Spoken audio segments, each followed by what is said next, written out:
Hey, what's up YouTube world? It's Ryan from Riding in Style.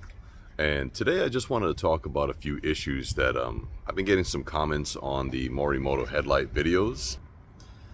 And a lot of people have been asking about the install, and they were having some issues. The lights weren't working as they're supposed to. So to be honest, I've ran across the exact same issue with mine. And when I ordered the lights, I decided to go with the white daytime running light versus the amber. And all the videos online and all the instructions were based on like a 2020 year and before. But what I was trying to explain is that the fuse box configuration for 21s and 22s model years are different. They're just configured differently, and there was no guidance on where to hook up the fuse. Because I also have a couple other fuse taps running to the fuse box, so I wanted to show you how I have mine wired as well.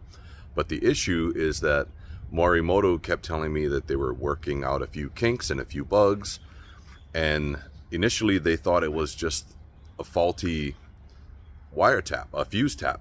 So they sent me a new one, and it was the exact same thing. I had already ordered extra fuse taps to maybe solve that problem, but they sent me another one, and it didn't work. Basically, the headlight, the daytime running light wouldn't come on, and the high beams wouldn't work. So the low beam worked. I had functional headlights, but you know, the appeal was the way it looks with the daytime running light when the car is on. And I told them, I said, it was over $1,300 for these headlights, and they weren't working the way that they were supposed to. So I had to wait. The fuse tap comes in, it didn't work. I'm on the phone with them again saying, hey, it didn't work. What's the problem? I mean, I was ready to send them back. I would uninstall them and send them back and get a replacement if I had to. But it took a lot of back and forth calling, emails, and what they found out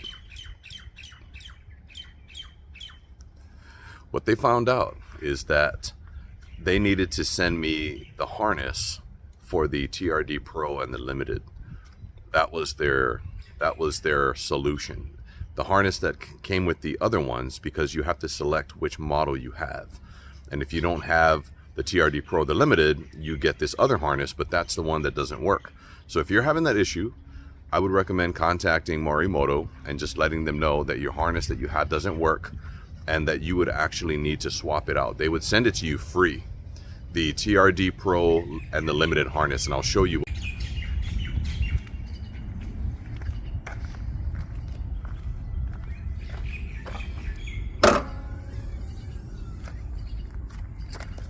So this is how I have it wired here. The harness you will need actually has a separate setup.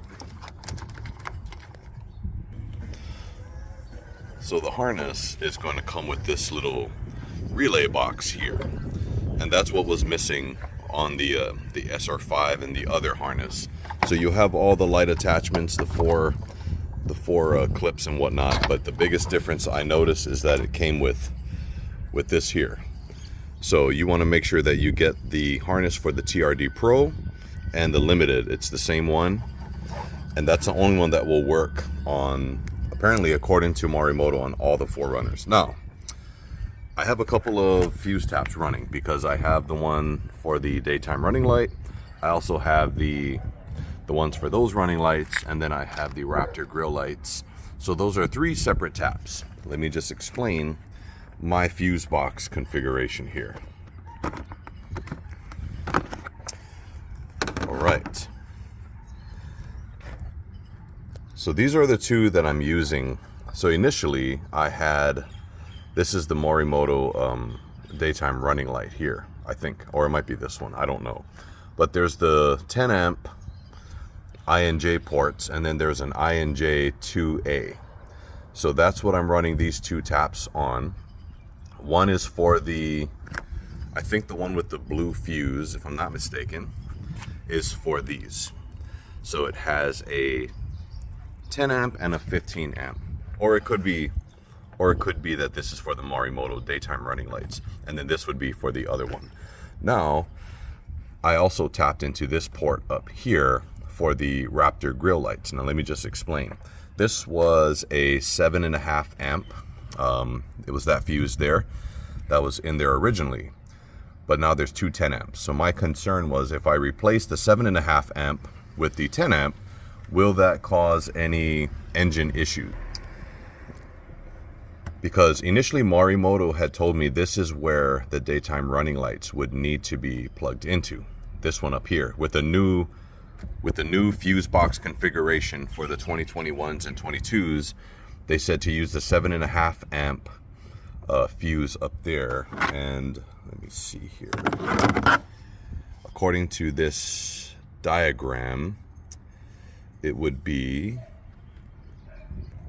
according to the fuse box diagram, it would be the EFI number 2. So it's the, I think, electronic fuel injector port number 2. And that's the 7.5 amp one up there.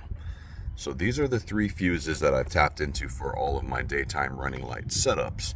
What I will tell you though about this one here is that when I had my Morimoto lights plugged in, every once in a while they would just come on by themselves. I would have neighbors in the middle of the night tell me the next day that my headlights were on, and I had a few friends at work that said, "Oh, I saw your headlights were on by themselves." So what ends up happening is that the computer system in this car, it'll run a cycle, or like a check periodically, like maybe an update throughout the car, and this one will get power. It might be for as long as a couple of minutes, because people said that they saw my lights on for a few minutes and then it would go off. When they came back and looked, it was off. So I decided to not put my headlights there because I didn't want the headlights to just run, when they didn't have to. So I hooked up the white Raptor grill lights there because it consumes less power. Now those lights come on every once in a while, but at least it's not as obvious or noticeable as the Morimoto headlight. So for those of you that had questions about the issues you're having, once I replaced the harness with this one here, the daytime running lights came on, no problem. And the sequential amber turn signals work. And then I just decided, initially they were hooked up here like Morimoto told me, but instead I moved them to one of these. I'm not sure which one. I'd have to follow this wires to see which one is hooked up to where. But either way, now I have my other. So you could essentially run 3 fuse taps, different setups for 10 amps and below.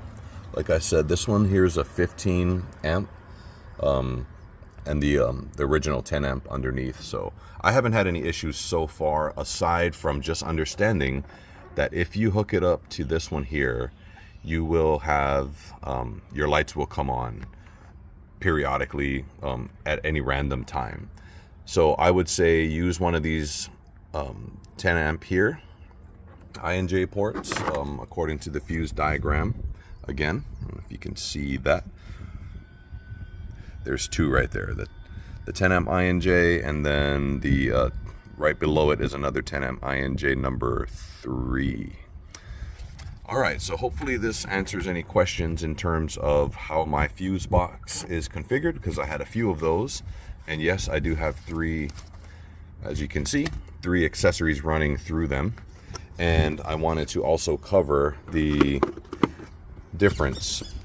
So when they gave me the additional fuse tap, it didn't do anything. But once they gave me the correct harness and I had to rewire it, there's a diagram to follow on this side as well as on the passenger side. It needs to be configured correctly. You will have working lights.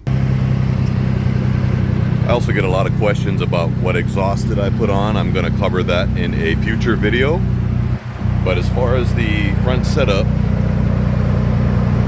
with the 3 fuse taps, so this is the one that's hooked up to the 7.5 amp EFI port, and these will come on from time to time.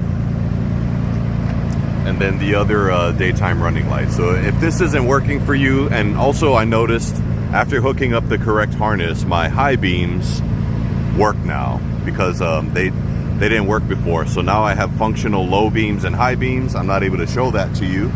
Take my word for it. And the daytime running lights. Alright guys, so I just wanted to make this video. I was going to post a different one today, but there has been a few recent questions as well about the issues people are having, and I feel like I need to reach out. I don't want you guys to go through the same issues that I had, and I hope it doesn't take as long for you folks to get them fixed. For those of you having the same issue with the Morimotos, they're really good headlights, don't get me wrong. Like I said, there was a few bugs that need to be worked out, a few kinks, and I guess what they found was that they had to send the other harness, and now you can see they actually work. So if you do have any other questions, leave a comment below. I do read them, and I do try to figure out what kind of future videos that people want to see. I've been getting lots of questions, even personally from friends that I have that watch my channel, that have relatives or people that want to do these similar mods. I'm very horrible at providing links. I'm not getting any type of kickback or whatever, but if you guys have questions, I don't mind letting you know what I bought and what they are, where I bought them from. I'm an open book, guys. This is a journey, right? Like I've always said, join the journey. So thank you all for watching. This is Ryan from Riding in Style.